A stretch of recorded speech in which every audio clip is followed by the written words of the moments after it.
popularity, the amount of renewable energy sources used to produce electricity is expected to reach a record high.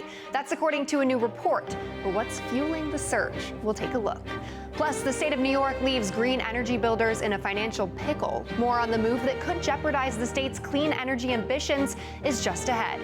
And Seeing Green, a new federal program aims to improve access to nature in cities nationwide and tackle climate change. We'll explain.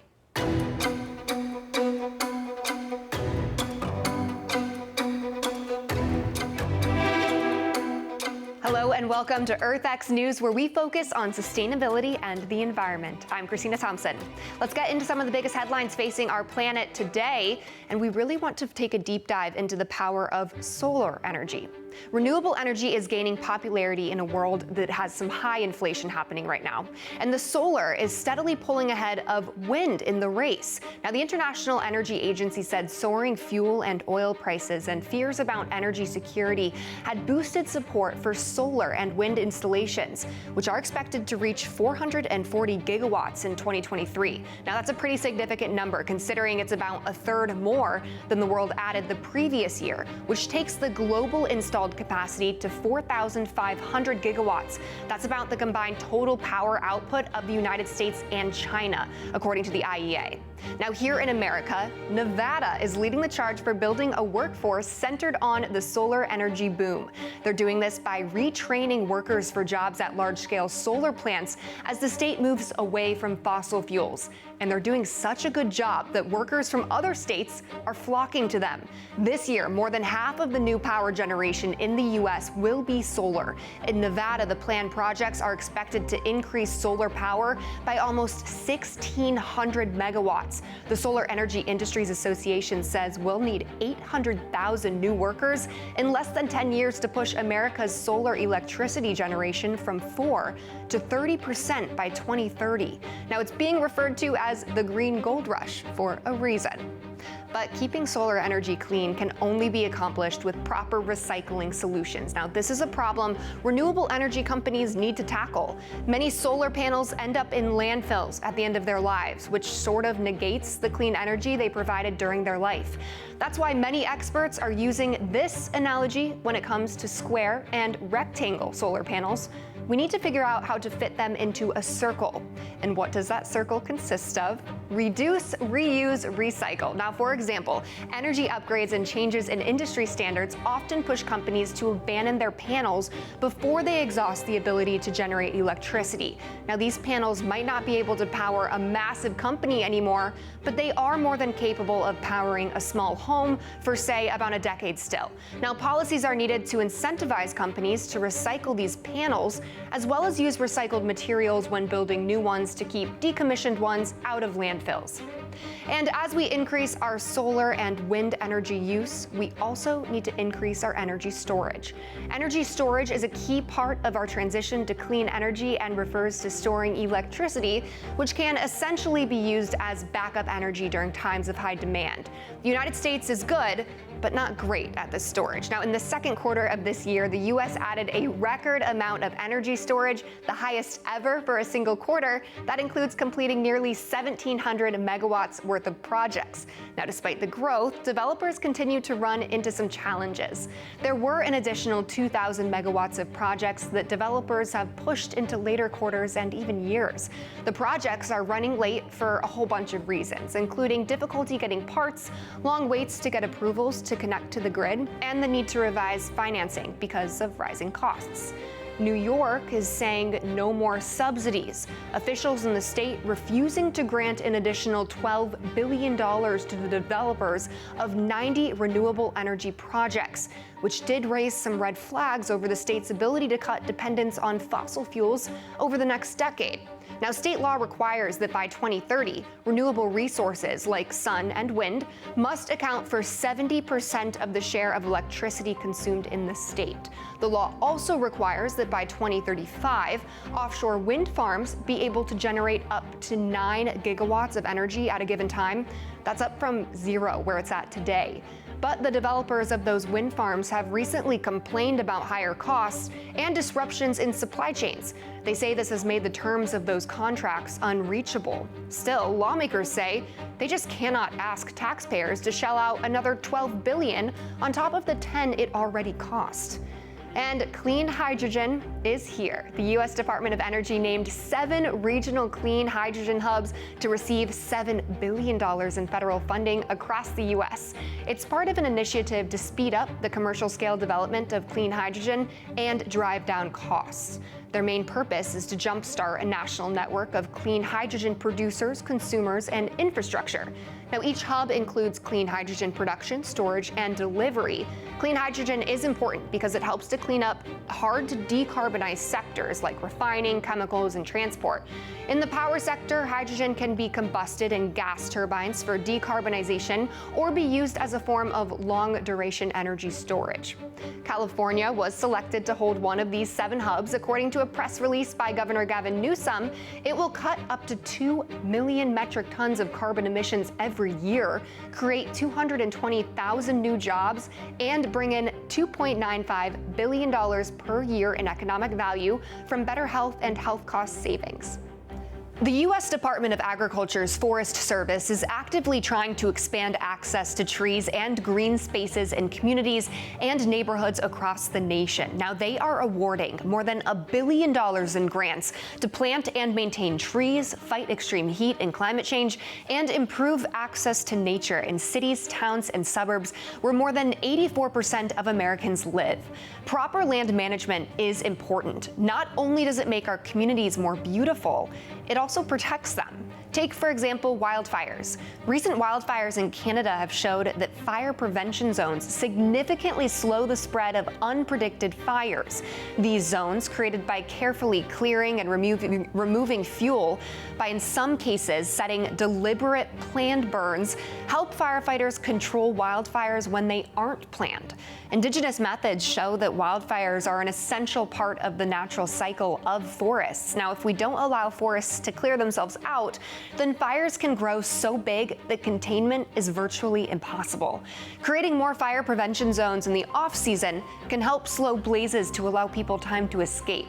Now, clearly, forestry is vital to the conservation of our lands, and something else that's vital to conservation is caring for species in the habitats they live in. So let's check back in on Fukushima for an update on the fish that inhabit the Pacific waters off the coast of Japan, where treated nuclear wastewater is currently being released. We first brought you this story a few weeks ago, and now a team of scientists just visited Japan to sample those fish for the very first time. A member of the International Atomic Energy Agency team visited Japan for the first marine sampling since the Fukushima nuclear power plant started releasing treated radioactive wastewater into the ocean. Their teams watched flounder and other popular kinds of fish being caught off the coast and brought on boats to the ports for auction. The good news, the IAEA does not expect any rise in radiation levels in the fish caught in the areas. The bad news, Japan is still suffering. Well, I think it's important that we come here and we see exactly how it's done. I think everything has been very open and transparent, so we've been able to watch the fish coming in off the boats, being landed, and then being packed for samples. Fukushima started releasing wastewater into the sea back on August 24th. The release, which is expected to take decades, has been strongly opposed by fishing groups and neighboring countries, including China and South Korea, where hundreds of people have protested. China immediately banned all imports of Japanese seafood the day the release began, which cost Japan millions and badly hurt Japanese seafood producers, processors, and exporters. Russia recently joined China in the trade restrictions. The IAEA says these bans aren't necessary, as they have reviewed the safety of the wastewater release and concluded that if carried out as planned, it would have a negligible impact on the environment, marine life, and human life in the area. The IAEA's visit is significant. For one, it's the first since the release began. And two, the IAEA sees firsthand how the fish is sampled and packed. The IAEA selected 6 species of fish. They chose these because they are known to have higher levels of radioactivity than other species due to the areas they tend to move around in. The Japanese government asked the IAEA to conduct the environmental and fish sampling to build confidence about the data that Japan provides, because of all the aforementioned skepticism coming internationally. The sample collection team includes 2 staff from the IAEA Marine Environmental Laboratories in Monaco, as well as experts from laboratories in China, South Korea, and Canada. They will send identical samples to about a dozen participating laboratories for comparison and analysis of radioactivity and evaluation, the IAEA said. After the sampling work, separate IAEA task force will review the safety of the treated radioactive water, but rebounding from this will likely take Japan a very long time. Japan's government has set up a relief fund to help find new markets and reduce the impact of China's seafood ban. Japan is also pushing temporary purchase, freezing, and storage of seafood and promoting seafood sales at home. At the end of the day, Japan says this is their only option. The government says discharging the water into the sea is unavoidable. The tanks where the treated wastewater is stored will reach their 1.37 million ton capacity next year, and space at the plant will be needed for its decommissioning, which is expected to take decades. They continue to stress that this water is treated to reduce radioactive materials to safe levels, and then is diluted with seawater by hundreds of times to make it much safer than international standards. Now, many experts have said that such long-term release of low-dose radioactivity is unprecedented and does require close monitoring. And coming up, she calls herself the Nomad Reefer, and she's making it her mission to replenish coral reefs. We speak with her about her superhero efforts after the break.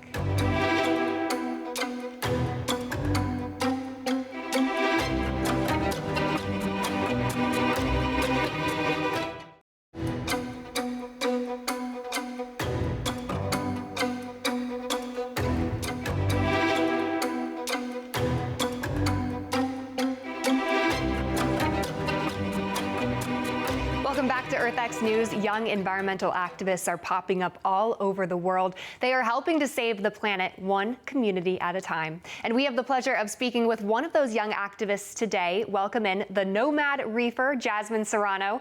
Jasmine, thanks for coming on the show today. Can you tell me about some of your environmental work and your work to restore coral? Thank you for having me. Yes. So some of my environmental work boils down to my day-to-day tasks as far as using reusable containers, making sure my cleaning and hygiene products are chemical runoff safe. But my passion is with coral and essentially making sure that the ocean's ecosystem is running the way that it should be. When you really think about it, the ocean is our planet's biggest living organism, and right now it's a little sick. And if that's sick, then it'll only be a domino effect. So I like to preserve it as best I can, which makes me indulge in collecting corals and saving some of the dying species of corals that have been around for hundreds of thousands of years by putting them in controlled environments, sustaining them, and then trying to slowly implement them back into our oceans. That's incredible. Coral, we know, is super important to the oceans as well. I know just some of the stats regarding coral is that they play a massive role in oxygen production, not only in the ocean, but also in the atmosphere. Can you talk about that? Absolutely. So we've all been taught how important trees are for oxygen on Earth. However, the ocean provides about 70% of the oxygen on Earth through a series of photosynthesis throughout bacteria and microalgae and planktons that grow throughout it. So essentially, the ocean is the world's largest rainforest, and it sustains everything below and above it. And coral right now is feeling the heat underwater in regards to climate change and global warming. How is that contributing to the coral bleaching that we've been seeing? So coral bleaching is essentially coral dying. With warmer waters, the coral is using more energy and it's not able to replenish itself within a timely manner. Think if your AC only was able to keep your house at a 90-degree temperature Fahrenheit, and you were immobile. That would be very uncomfortable and stressful. So essentially, global warming temperatures of Earth is creating warmer waters that sit around anywhere from 85 to 90 degrees and up, and that is creating the bleaching of coral. I mean, you're pretty young to have accomplished so much already in regards to protecting our planet. Do you hope to inspire other young people to preserve our environment as well? Absolutely. I currently am in the beginning phases of creating a immersive, interactive, sustainable social media app that will inspire and keep people informed and wanting to go the extra steps to make sure that the biggest living organism on Earth that sustains us all is on her way to recovery, if you will. So definitely would love to inspire the youth through that platform. That's amazing. When can we expect for that to launch? Probably by the end of 2025, if all goes well. Well, very cool. Looking forward to it. I'll definitely download that as well. You are helping to inspire a whole new generation of people who can go out and help save the planet just as you are doing. So Jasmine Serrano, thank you so much for coming on. Thank you for having me. It's been a pleasure. And our next story is filled with berry fishy content. That is, brown bears in Alaska gorging themselves on the richest and most accessible foods they can find, which means a whole lot of salmon. Every year, Alaska promotes a contest to vote on which brown bear gets the fattest before their hibernation starts. Now, it is a way for the public to get excited about nature and species health, and this year, Grazer won that contest. Now, as the National Park Twitter will say, though unaware of her title in this imaginary contest, her success is real. For bears, fat equals success, and she is set up well for winter. And coming up, we are talking more about those once-in-a-lifetime storms that pummeled the entire world this past summer. I'm talking fires, earthquakes, catastrophic rain, flooding, and of course, hurricanes. Now, tracking storms like these is one way to save countless lives before disaster strikes. That's where NOAA's hurricane hunters come in. A hurricane's path can be hard to track, but we are headed right into the eye of the storm with NOAA's hurricane hunter, Dr. Mike Brennan. He will give us a first-hand look at some of the technology aimed at improving predictions and the brave storm chasers who risk their safety to save yours during massive storms. Stay right here. EarthX News will be right back. Anytime a storm is rapidly intensifying, I think that's the situation where having the aircraft in there is one of the most beneficial times to have that, because the storm's changing very rapidly, and we can see that happening on satellite imagery.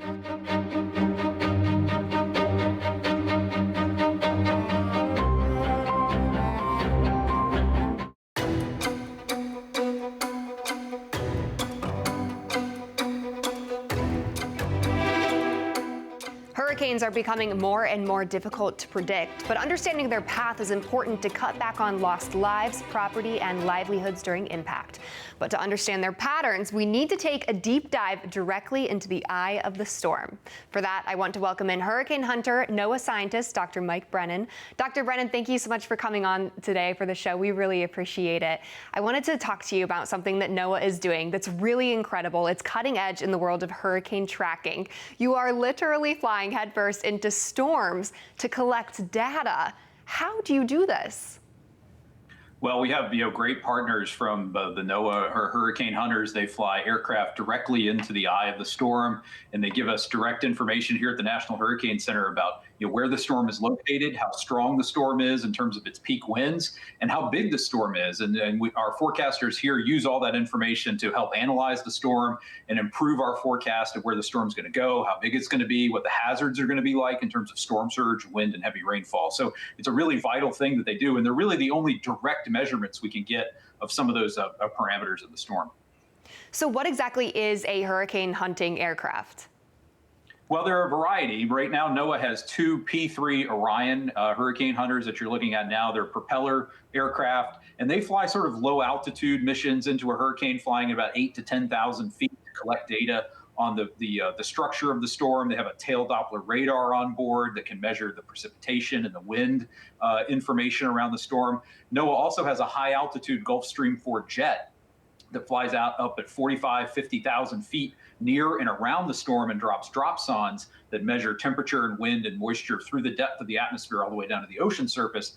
And that data gets used by the numerical models that help our forecasters make the forecasts and issue the watches and warnings for hurricanes here. Yeah, I wanted to ask, how is that data then used to be able to help lives, to save lives? I believe this is some fairly new technology that you guys are working with, right? Well, the data has always been used for many, many years by forecasters here at the National Hurricane Center for their own analysis to understand what's going on in the storm. But what's changed in the last 5 to 10 years especially is all the data coming from all the Hurricane Hunter aircraft are going into the numerical weather forecast models that we use to make track and intensity and size forecasts. And they tend to improve the track and intensity forecast by about 10 to 20%. So that can mean the difference between evacuating a community and not evacuating a community, or better understanding the threat from storm surge, wind, and heavy rainfall to help people better prepare for a storm. Are there any tangible benefits, any exact moments in time where there was a storm that maybe hit, where you guys have been able to do something in real time to save people that you can look back on and say, that's because of our missions, that's because of our efforts? Well, I think, anytime a storm is rapidly intensifying, I think that's the situation where having the aircraft in there is one of the most beneficial times to have that, because the storm's changing very rapidly. And we can see that happening on satellite imagery. But that only gives us an estimate of how strong the storm is. So when a storm's really changing quickly, having the aircraft directly measuring the data in the aircraft can allow us to make changes to the types of watches and warnings we have out, can update the forecast for storm surge, which is the potential hazard that has the potential to kill the most people in tropical storms and hurricanes in this country, and get that information out to people very quickly. I mean, this is so important, especially now. I know this past summer we had some of the strongest storms, strongest hurricanes we've ever seen. You guys are saving lives, so we really appreciate all that you're doing for the planet. Thank you. All right, Dr. Mike Brennan with NOAA, thank you so much for coming on the show today. Thanks. And that's it for this edition of EarthX News. Please join us again next week. I'm Christina Thompson.